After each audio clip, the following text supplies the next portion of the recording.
It's about Brown University's new program to help male students unlearn their toxic masculinity. And it's bad, it's real bad. So let's watch this clip of Gutfeld introducing the story, and then we can enter the cringe zone together. It's the phrase you hear these days from dopes pretending to be smart: toxic masculinity. The gist: masculinity is poison. Forget the great achievements that took great risk on the part of men and even resulted in their deaths. Nope, men are violent, sex-mad animals. And so Brown University offers a course aimed at unlearning toxic masculinity. We used to call this basket weaving 101. If you're willing to give Brown 50 grand for this crap, you need to unlearn common sense too. Besides, it makes no sense. I mean, if men are so toxic, why would you want them detoxing on your campus? My prediction: unlearning toxic masculinity will soon be replacing Western Civ. After all, there's no question men are more aggressive than women. It's science. And it doesn't hurt to civilize unruly cats. It's what dads and moms used to do before we decided they sucked. And men do live shorter lives. Just look at me. But mainly because of the risks taken to attract and protect the people we love. But if you believe this is about appreciating men while trimming away the rough parts, you kid yourself. This is pure class hatred based on stereotypes meant to demean a group of people. It's the branding of a gender by angry, bitter radicals. It's also sexist. If you don't believe me, just create your own class for Brown and call it Unlearning Toxic Femininity. How long do you think that'll last? Well, then again, maybe it's in the works already, designed to focus on those horrible, toxic stay-at-home moms who voted for Trump. All right, so good monologue there from Gutfeld. He always does a good job mocking the crazy news stories from the left. And I agree with all of his points, but I'm afraid this clip doesn't truly capture the severity of the masculinity crisis at Brown University. Not even close. So I checked out their little webpage on unlearning toxic masculinity. They got a blurb here talking about various men's issues, and then this is essentially their mission statement in the last paragraph. Be Well is investing in creating safe spaces for men to unpack all of the things they have learned about masculinity and what it means to be a man. The goal is to help those socialized as men to unlearn some of the notions that have led to such profound harm being enacted towards others and toward themselves. All right, so I don't know what that last line means exactly, to help those socialized as men. Like, what is inherently wrong about being socialized as a man? If you have a son, I think that's your responsibility as a parent, right? So it's very peculiar phrasing they're using here, but anyway, right after this paragraph, they have a link to their YouTube channel where you can find 3 videos featuring interviews with male students at Brown opening up about their problems with masculinity. And I'm going to tell you again, this really is some next level cringe coming up. Here's one of those videos, not a lot of views. This channel hasn't really gotten much traffic. Awful like-dislike ratio for this video, also comments disabled, and you'll understand why when I play it. All right, let's see how many of these we can get through. Ladies and gentlemen, I present to you the men of Brown University.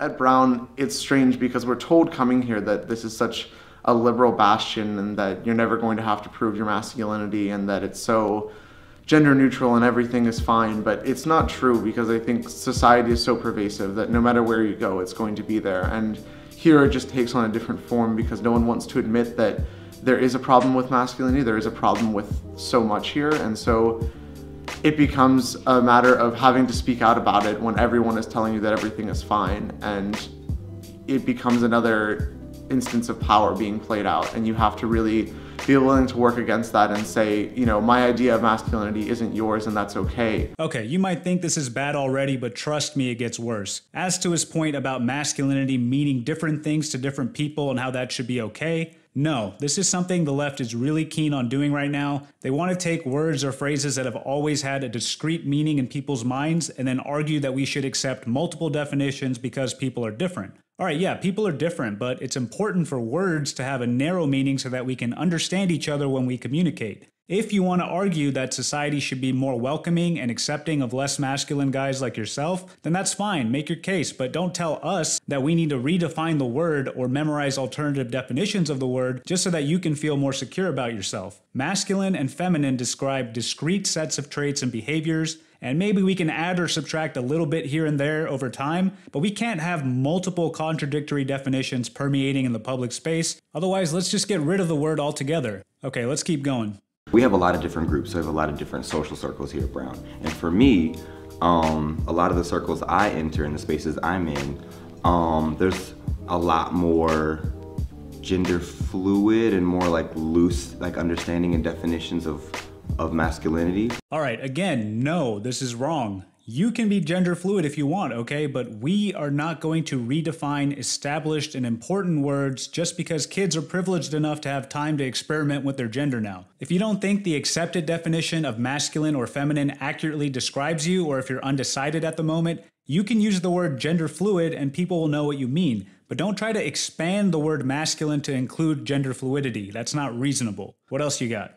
But I know with a lot of my friends, I mean, especially just looking at Brown in general as a primarily white institution with like a small but still present Greek influence, there's still a lot of like unhealthy, like there's very much unhealthy, toxic masculinity. And that resonates in party culture, frat culture, blacking out, a kind of asserting dominance, and that goes into relationship norms, even everyday things like walking on the street and even if I have a white male in front of me and I'm walking, like there's the expectation that I'll move, and that's even heightened by some of my friends who are women of color or just women in general. Like it's these small microaggressions. Okay, what the hell is he talking about? You're at arguably the most progressive institution of higher learning in the country, a liberal bastion according to the previous guy, and you want us to believe that there's an expectation at Brown University that if you're walking towards a white male classmate, that it's just understood that you have to move aside? I mean, this is ridiculous. This is in your head. I don't believe that this incident has ever actually happened to you. You're misreading people. This is probably years and years of progressive indoctrination at work. This is a victim complex in action. What other explanation is there? You're walking around campus like a professional victim thinking that white kids expect you to move out of the way, when in reality they're probably very sympathetic to your plight. They would probably apologize to you for making you feel this way even if they did nothing wrong. This is crazy. Ugh.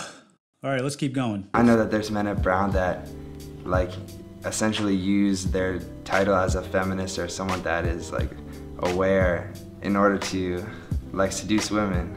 All right, that's a new one for me, guys. I really don't know what I think about that. So he's saying that the dudes at Brown are trying to use feminism or are calling themselves feminist in order to get girls. I don't know about that, man. That's a guaranteed fail where I come from, but maybe it works at Brown. I definitely wouldn't recommend that strategy outside of campus, though.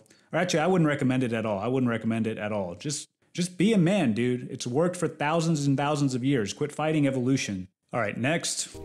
I'm more involved with the queer community, and I see within that community, masculinity isn't necessarily talked about in terms of manhood, but more in terms of sort of what does it mean to be like masculine as a queer person, and especially almost as like a woman or like a trans masculine person, which I think is like a really different way of looking at masculinity than a lot of people have. All right, he lost me at trans masculine. Again, the word masculine does not need to change in meaning. Just because as a queer person you don't feel that you embody as many masculine traits, that's okay. That doesn't mean we have to change the definition of the word masculine. If you're really concerned about this, you can just say that you're a feminine male or a queer male, and trust me, people will understand exactly what you mean. There, I solved your problem, or at least one of them. Let's keep going.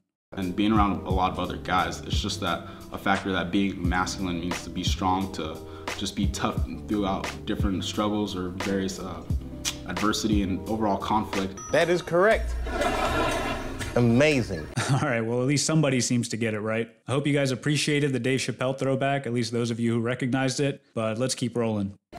In my experience, I think that there is like an extremely low standard for like male feminists everywhere, particularly at Brown. I see like, I don't know, I feel like I've gotten a lot of like appreciation for doing things that if we think about them logically are like not really like Man, this kid is something else. And somebody also needs to explain to me how this university is ranked number 14 in the country, and this kid cannot put together a sentence without saying like a million times. It's really embarrassing on multiple levels. I really can't believe that this is what passes as an elite institution these days. It's really disappointing. The reason that this work is important to me, at least the root of it would be like the love that I have for people in my life and the ways that like masculinity has like assaulted my ability to love other people. All right, that's it. I'm done. Masculinity has assaulted your ability to love other people?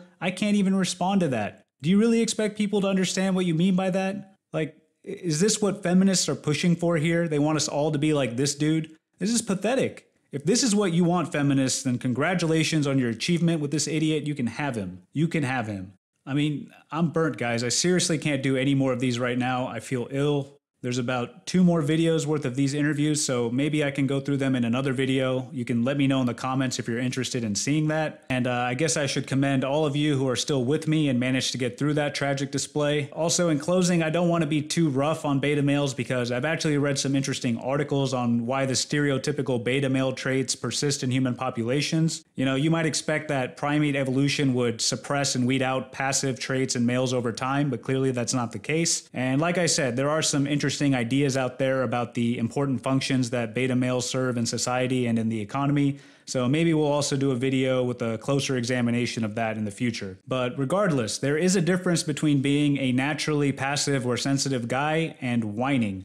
These guys were doing a lot of whining, a lot of complaining, and some of them clearly expected to be rewarded for their sworn allegiance to feminism, especially that last idiot. And I just think it's a really bad idea for colleges, especially the so-called elite colleges, to be facilitating and even promoting this type of male while simultaneously disparaging the traditional masculine male. You know, the kind that we rely on to do the tough work that needs to be done in the world and in order to protect our freedom and our way of life. All I'm trying to say is that these feminists are not going to be able to enjoy their gyno-utopia for very long once all the real masculine men are gone. These alternative males clearly can't fight, you know, and every nation needs fighters, let's be real. All right, that is it for this one. If you enjoyed it or at least appreciated it, you might also want to check out this previous video we did on the subject of toxic femininity. And if you like our content in general and want to help us grow, do consider checking out our Patreon page and becoming a supporter, as well as enjoying some patron exclusive perks. And if you're not into Patreon, you can still help out the channel in other ways. Just take a look at the description below, and we do appreciate any and all support. All right, take care everyone. I will see you in the next video.